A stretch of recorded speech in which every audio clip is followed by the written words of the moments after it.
Assalamualaikum warahmatullahi wabarakatuh. Di sini saya akan membahas mengenai sumber hukum Islam.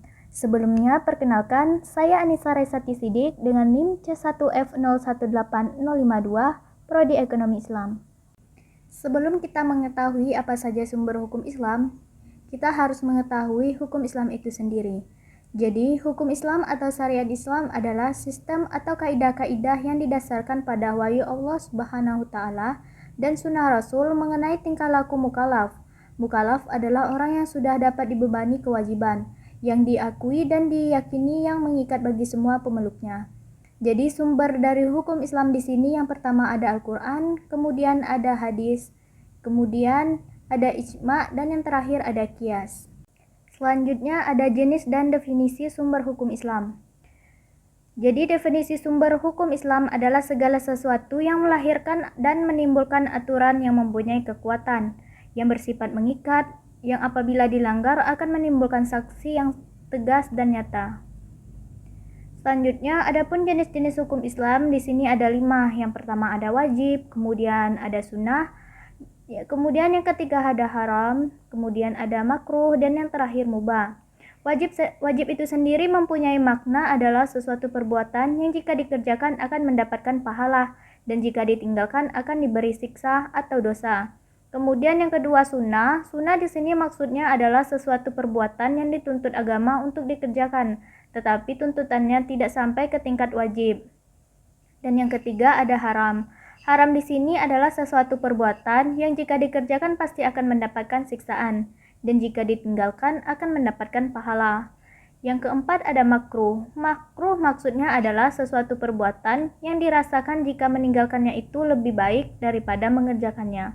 Dan yang terakhir ada mubah. Mubah adalah sesuatu perbuatan yang diperbolehkan oleh agama antara mengerjakannya atau meninggalkannya. Kemudian yang selanjutnya yaitu urutan pengambilan hukum Islam. Adapun untuk urutan pengambilan hukum Islam, yang pertama kita harus berdasarkan pada Al-Qur'anul Karim. Kemudian yang kedua harus berdasarkan Al-Hadis Rasulullah SAW.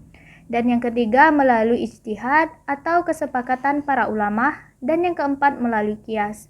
Nah, jika hukum ketiga dan empat melanggar atau tidak sesuai dengan hukum yang pertama dan kedua, maka hukum tersebut tidak sesuai dengan syar'i. Kemudian yaitu mukjizat Al-Qur'an. Jadi, Al-Quran merupakan mukjizat abadi kepada Nabi Muhammad SAW. Terdapat 2 pendapat yang berbeda tentang mukjizat Al-Quran. Yang satu mengatakan bahwa mukjizat Al-Quran berasal dari luar atau faktor eksternal, kemudian ada juga dari faktor internal. Selanjutnya ada beberapa fungsi dari Al-Quran itu sendiri. Yang pertama yaitu sebagai al-huda atau petunjuk. Al-Quran bisa dijadikan sebagai petunjuk bagi orang-orang yang bertakwa dan juga beriman. Kemudian sebagai Al-Furqan atau pemisah. Al-Quran berperan juga sebagai pemisah antara mana yang hak dan mana yang batil. Yang ketiga sebagai asyifa atau obat. Al-Quran bisa dijadikan sebagai obat untuk penyakit mental dan juga penyakit hati. Dan yang keempat ada sebagai al-mu'izah atau nasihat.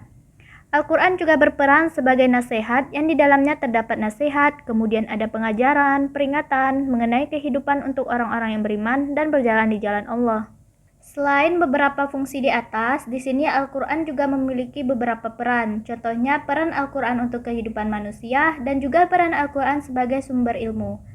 Di sini peran Al-Quran untuk kehidupan manusia, contohnya menjelaskan masalah yang terjadi pada umat sebelumnya. Kemudian ada juga sebagai penyempurnaan dari kitab-kitab sebelumnya dan juga menetapkan iman Islam. Kemudian peran Al-Quran sebagai sumber ilmu, contohnya ada ilmu hukum, ilmu sejarah Islam, ilmu tentang pendidikan agama Islam, ilmu tauhid, dan ilmu-ilmu lainnya yang berdasarkan pada Al-Quran.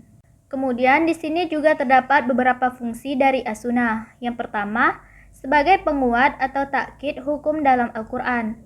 Kemudian fungsi as-sunnah yang kedua sebagai penjelas dan penjabar apa yang dibawa oleh Al-Quran. Dan yang ketiga sebagai penetap hukum yang belum diatur dalam Al-Quran. Kemudian selanjutnya ada fungsi dari ijma. Fungsi ijma adalah untuk memutuskan suatu perkara yang terjadi di kalangan umat yang timbul dari perbedaan pendapat dan dibuatkan hukum yang mengaturnya agar tak terjadi perselisihan di antara umat yang dapat menimbulkan perpecahan. Kemudian poin yang terakhir yaitu fungsi dari qiyas. Nah, fungsi qiyas itu sendiri seperti yang telah kita ketahui sebelumnya adalah untuk menetapkan sesuatu hukum akan suatu perkara yang baru yang belum ada pada masa sebelumnya. Namun memiliki kesamaan adalah sebab, manfaat, bahaya, dan sebagai aspek dengan perkara terdahulu sehingga dihukumi sama. Sekian penjelasan mengenai sumber hukum Islam. Jadi kesimpulan yang dapat kita ambil dari beberapa penjelasan tersebut yaitu segala sesuatu yang melahirkan atau menimbulkan aturan yang mempunyai kekuatan yang bersifat mengikat, yang apabila dilanggar akan menimbulkan sanksi yang tegas dan nyata. Dengan demikian, yang dimaksud dengan sumber hukum Islam adalah segala sesuatu yang dijadikan dasar, acuan, atau pedoman syariat Islam. Adapun sumber hukum Islam terbagi menjadi 4. Yang pertama ada Al-Quran, kemudian ada As-Sunnah, Ijma, dan Qiyas. Sekian penjelasan mengenai sumber hukum Islam. Terima kasih. Wassalamualaikum warahmatullahi wabarakatuh.